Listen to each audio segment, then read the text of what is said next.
Hello everyone, मैं M doctor आलोक अग्रवाल। और आज के इस वीडियो में हम देखेंगे यूनिट 3 का फ्लूइड का part, that is continuity equation और उससे रिलेटेड न्यूमेरिकल। स्टार्ट करते हैं हम कंटिन्यूटी इक्वेशन से। तो कंटिन्यूटी इक्वेशन क्या है? It is law of conservation of mass और principle of conservation of mass. इसके अकॉर्डिंग अगर किसी पाइप में फ्लूइड फ्लो कर रहा है, तो अगर उस पाइप में कहीं से फ्लूइड ऐड नहीं हो रहा है और कहीं से फ्लूइड लीकेज नहीं हो रहा है, कहीं जा नहीं रहा है, तो जितना फ्लूइड एंटर हुआ है उतना ही फ्लूइड हर एक क्रॉस सेक्शन में जो फ्लूइड का मास है that will remain same. That is called law of conservation of mass और principle of conservation of mass.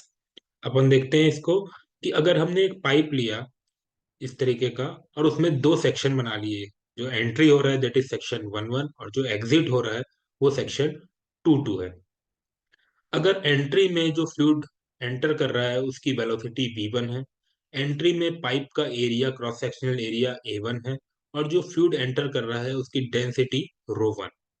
और जब फ्लूइड ट्रेवल करके उस पाइप से बाहर निकला तो वहां पे पाइप का एरिया चेंज हो गया और a2 है, तो वेलोसिटी भी चेंज हो गई अकॉर्डिंगली और v2 है, and density is also getting change that is ρ2। तो ये इनलेट और आउटलेट कंडीशन में अगर ये सब पैरामीटर्स हैं, तो law of conservation of mass के हिसाब से a1 v1 ρ1 will be equal to a2 v2 ρ2। Means multiplication of area at inlet, velocity at inlet, and density at inlet will be equal to the product of area at outlet, velocity at outlet, and density at outlet।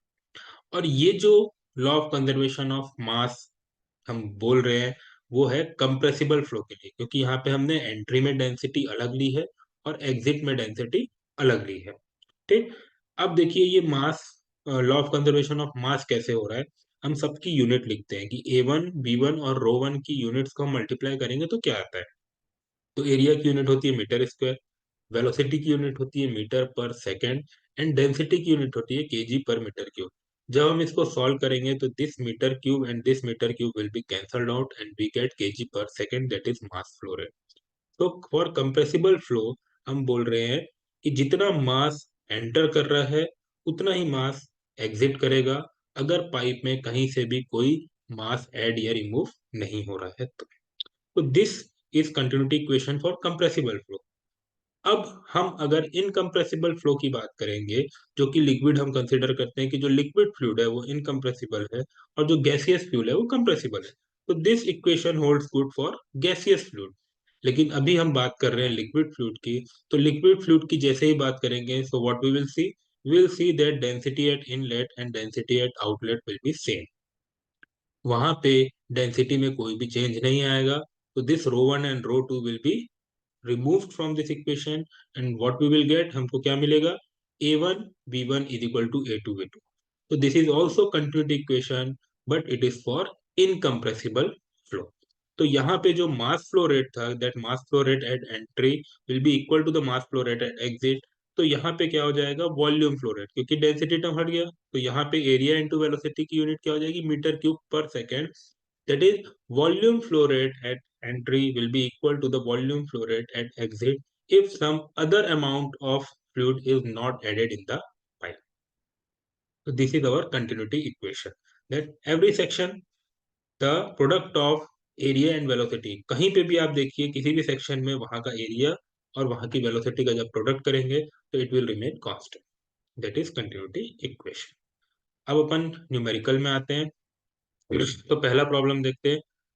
The diameter of pipe at section 1 1 and section 2 2 are 100 mm and 250 mm respectively। हमने एक pipe लिया, उसमें again दो section है। एक section में जो diameter है 1 1 सेक्शन में वो 100 mm का है, और जो 2 2 सेक्शन में वो 250 mm का है। अगर उस पाइप में जो पानी डिस्चार्ज हो रहा है वो 0.06 metre cube per second discharge हो रहा है, तो उन दोनों सेक्शन में हमको वेलोसिटी पता करना है कि वहां पे वेलोसिटी कितनी हो। तो बहुत ही सिंपल प्रॉब्लम है। अपन सबसे पहले क्या करेंगे, गिवन कंडीशंस लिखेंगे। At section 1 1 diameter is 100 mm, हमको इसको एसआई यूनिट में कन्वर्ट करना है, तो हमको इसको मीटर में कन्वर्ट करना पड़ेगा by dividing it by 1000।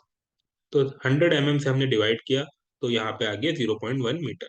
Similarly diameter at section 22 will be 250 mm which is again 0.25 metre. तो यहाँ पे हमको दो डायमीटर मिल गए इन मीटर। फ्लो रेट दिया हुआ है हमको 0.6 मीटर क्यूब। हमको पता करना है कि दोनों ही सेक्शन में वेलोसिटी क्या है। तो हम एज्यूम करते हैं दैट सेक्शन 11 में वेलोसिटी v1 है और सेक्शन 22 में वेलोसिटी v2 है। Discharge is 0.06 metre cube. अब एज पर कंटिन्यूटी इक्वेशन क्या है, q is equal to a1 v1। हमको यहाँ पे q पता है, हमको यहाँ पे a1 पता है। कैसे पता है A1? क्योंकि हमको डायमीटर दिया हुआ है और सर्कुलर पाइप है। डायमीटर दिया है मतलब पाइप क्या है, सर्कुलर है। तो A1 क्या हो जाएगा, π/4 d1 स्क्वायर। तो यहाँ पे A1 की जगह में हमने π/4 d1 स्क्वायर रखा v1। तो हमारे पास सिर्फ एक अननोन आया v1, क्योंकि d1 की वैल्यू 0.1 मीटर दी हुई है। तो जब हम इसको सॉल्व करेंगे तो we get v1 as 7.64 metre per second. Similarly Q is also A2 V2 as per continuity equation. तो यहाँ पे अगेन A2 की जगह में हम π/4 d2 स्क्वायर रखेंगे। तो यहाँ से हमको वेलोसिटी v2 आ जाएगी 1.22 मीटर पर सेकेंड। तो this is very simple problem. Next problem में आते हैं अपन। अ 300 mm diameter pipe conveying water branches into two pipe of diameter 100 mm and 200 mm respectively। अब एक पाइप है 300 mm डायमीटर की, वो पानी को लेके आ रही है और कुछ दूर आने के बाद वो पाइप दो अलग अलग ब्रांच में डिवाइड हो गई इस तरह से। ठीक, if the average velocity in 300 mm diameter pipe and 200 mm diameter pipe is 2.5 metre per second and 1.5 metre per second respectively. तो हमने यहाँ पे एक पाइप बनाई जिसके दो डाइवर्जन कर दिए। अब इसको सेक्शन 11, 22, 33 सेक्शन हमने नाम दे दिया। अब हम अगर सेक्शन 11 की बात करें तो यहाँ पे डायमीटर कितना है, 300 mm। फॉर एग्जांपल सेक्शन 22 में हमने डायमीटर ले लिया 200 mm और सेक्शन 33 में हमने डायमीटर ले लिया 100। ठीक, अब यहाँ पे 300 mm और 200 mm डायमीटर की पाइप में वेलोसिटी दे दिया है कि यहाँ पे फ्लूइड की वेलोसिटी 2.5 मीटर पर सेकंड थी और सेक्शन 22 में 1.6 मीटर पर सेकंड। अब पूछा क्या है कि सेक्शन 33 में जो कि डायमीटर पाइप का वहां पे 100 mm है, वहां पे फ्लूइड की वेलोसिटी क्या होगी। तो अगेन बहुत ही सिंपल प्रॉब्लम है। सबसे पहले अपन इसमें गिवन डेटा लिखेंगे। डायमीटर 300 mm अगेन मीटर में कन्वर्ट करेंगे। Velocity at section 11 is given that is 2.5 metre per second.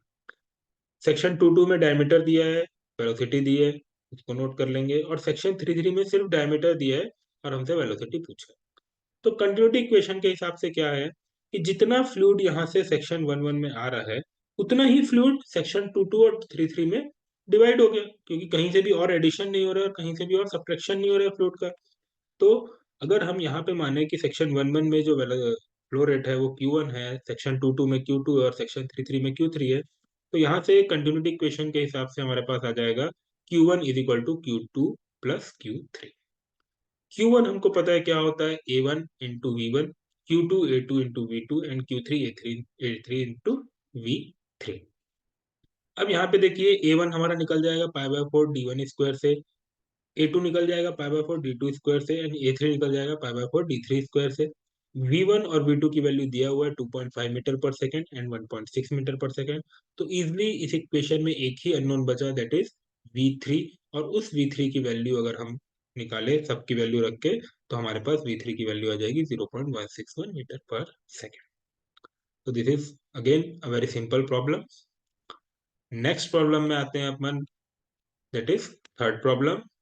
इसमें लिखा है A 25 mm diameter pipe carries oil of specific gravity 0.9।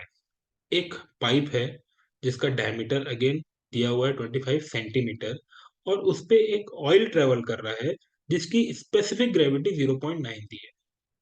ठीक, अब जो ऑयल ट्रेवल कर रहा है it is travelling at a velocity of 3 metre per second और उसकी वेलोसिटी भी दे दी है। किसी और सेक्शन में when the diameter of pipe is 20 centimetre, आगे जाके उसका पाइप का डायमीटर कम हो गया 25 से 20 सेंटीमीटर हो गया, तो बोल रहे हैं कि find the velocity at this section. उस सेक्शन में हमको जो ऑयल फ्लो कर रहा है उसकी वेलोसिटी निकालना है और हमको मास फ्लो रेट भी निकालना है। ठीक, सबसे पहले अपन स्टार्ट करते हैं गिवन कंडीशन लिखने से। तो सबसे पहले क्या दिया हुआ है, सेक्शन 1 में डायमीटर 25 सेंटीमीटर, इसको हमको मीटर में कन्वर्ट करना पड़ेगा। हम यहाँ पे ही उसका एरिया भी निकाल लेते हैं A1, क्योंकि हमने देखा है कि एरिया की जरूरत हमको पड़ती ही है। तो A1 हमने π/4 D1 स्क्वायर से निकाल लिया, वैल्यू पुट की, तो we get area at section 1 as 0.049 metre square. Similarly section 2 में भी हमको डायमीटर दिया है सेंटीमीटर में, उसको हम मीटर में कन्वर्ट कर लेंगे, उसके बाद वहां पे भी एरिया निकाल लेंगे। जब हमने डायमीटर D2 को 0.2 पुट किया तो हमारा वहां पे एरिया आया 0.0314 metre square and velocity at section 1 is given. तो पहला पार्ट तो बहुत ही सिंपल है कि what is the velocity at, find the velocity at this section, मतलब 20 सेंटीमीटर वाले सेक्शन में वेलोसिटी क्या होगी। तो ये बहुत ही सिंपल है, हमने जो पहला प्रॉब्लम किया था उसी से मिलता जुलता है। तो उसको अपन पहले सॉल्व कर लेते हैं। वेलोसिटी एट सेक्शन 2 क्या होगा, कंटिन्यूटी इक्वेशन लगाएंगे अगेन अपन। तो we get A1 V1 is equal to A2 V2, A1 हमारे पास है, V1 है, A2 है। इजिली हम V2 कैलकुलेट कर लेंगे, और जब हम V2 कैलकुलेट करेंगे इस इक्वेशन से तो हमको आएगा 4.68 मीटर पर सेकंड। यहाँ पे लेकिन एक नई चीज पूछा है, दैट मास फ्लो रेट। तो हमको मास फ्लो रेट किस तरह से मिलेगा देखते हैं अपन। Mass flow rate of oil के लिए हमारे पास फॉर्मूला है, मास फ्लो रेट क्या होता है, मास डेंसिटी इनटू क्यू, जो कि हमने देखा था कंटिन्यूटी इक्वेशन पढ़ते समय, that mass flow rate is given by rho into A1 into V1। ठीक, तो यहाँ पे A1 हमको पता है, V1 पता है, डेंसिटी हमको निकालना पड़ेगा। स्पेसिफिक ग्रेविटी की वैल्यू दी है 0.9, तो हमको पता है स्पेसिफिक ग्रेविटी क्या होता है। अगर ऑयल की हम बात करें तो density of oil upon specific gravity of density of water आएगा यहाँ पे। ठीक, तो डेंसिटी ऑफ ऑयल हमारा आ जाएगा 900 केजी पर मीटर क्यूब, और जब हम इसको मास फ्लो रेट में रखेंगे तो we get 900 into 0.049 into 3, that is 132.23 kg per second. तो this is our final answer. यहाँ पे जो स्पेसिफिक ग्रेविटी ऑफ ऑयल दिया है that is density of water. Thank you.